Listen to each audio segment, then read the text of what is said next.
Eu sou Mário Persona e essas são as respostas que eu dei aos que me perguntaram sobre a Bíblia. Você escreveu perguntando como seria o jejum bíblico, como nós deveríamos jejuar. Um dos versículos mais claros a respeito do jejum está na pergunta que o Senhor faz aos judeus.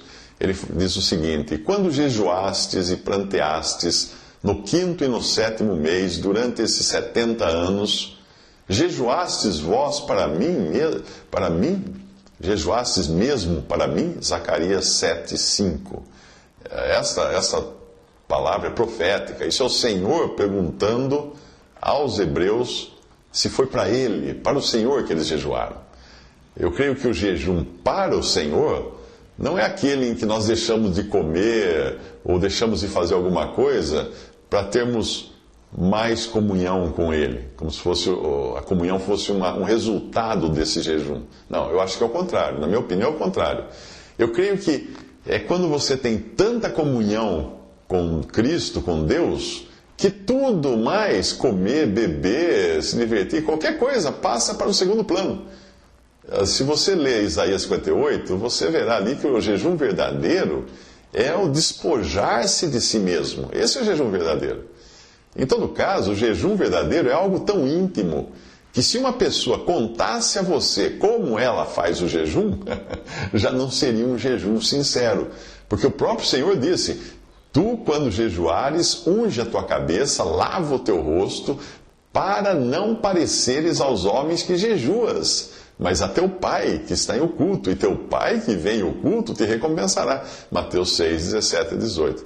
Portanto, desconfie da sinceridade daqueles que ficam proclamando aos 4 ventos que estão jejuando. Eu estou jejuando, eu estou em jejum, estou todo tempo sem comer. Desconfie desses, porque o verdadeiro jejum que o Senhor ensinou não é esse, não.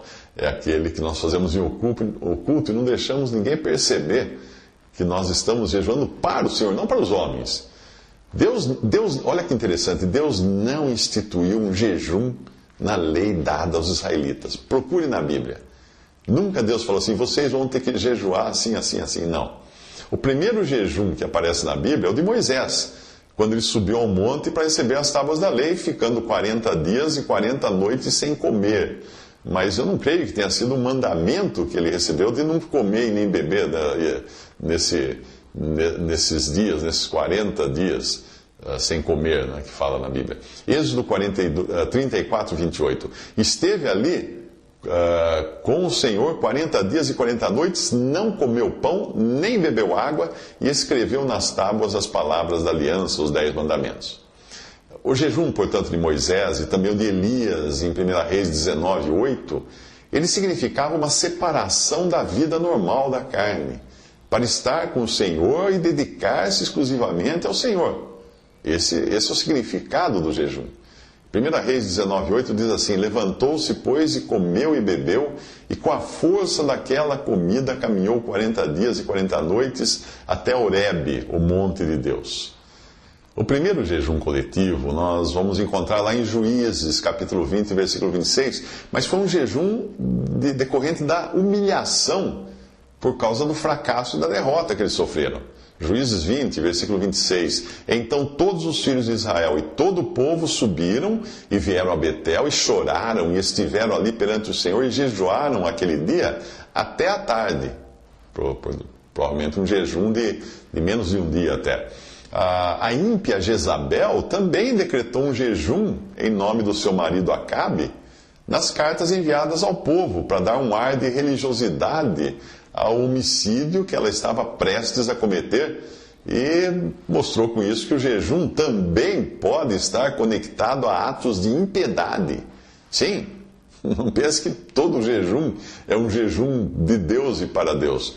1 Reis 21, de 9 a 10. E escreveu nas cartas, dizendo: apregoai um jejum, e ponde Nabote diante do povo, e ponde defronte dele 2 filhos de Belial, que testemunhem contra ele, dizendo: blasfemaste contra Deus e contra o rei, trazei-o fora e apedrejai-o para que morra. Olha só, ela começa um ato de traição, de assassinato, de homicídio, com uma proclamação de jejum, para parecer que era religiosa. O primeiro jejum condicional, ou seja, do tipo em que você faz para buscar o favor de Deus, nós encontramos em 2 Crônicas 20, versículo 3, quando Jeosafá proclamou um jejum em todo o Judá por causa da iminência de um ataque das forças inimigas.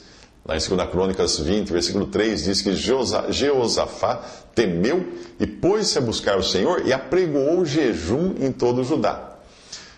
Bom, ao que tudo indica, apesar de não ter sido instituído na lei dada a Israel, o jejum era um costume entre o povo de Israel e o próprio Senhor fala do jejum numa passagem em Marcos 9, 29.